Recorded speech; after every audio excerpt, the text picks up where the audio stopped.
si nanay, Google namin sa bahay. Kasi lahat ng di namin makita ay nakikita niya. Lahat ng di namin alam ay alam niya. Lahat na lang itinatanong sa kanya. Gaya lamang ng mga ito. Mama, asaan po yung towel? Mama, asaan po yung sabon?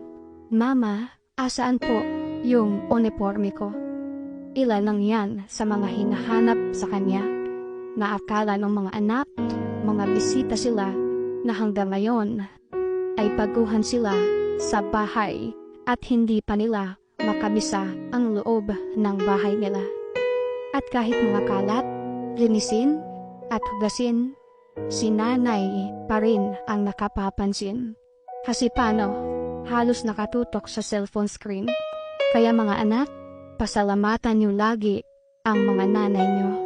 At nawa, pagtanda nila na sila naman ang searcher, finder, at kayo naman si Google, ay bigyan sila ng tama at maayos na sagot.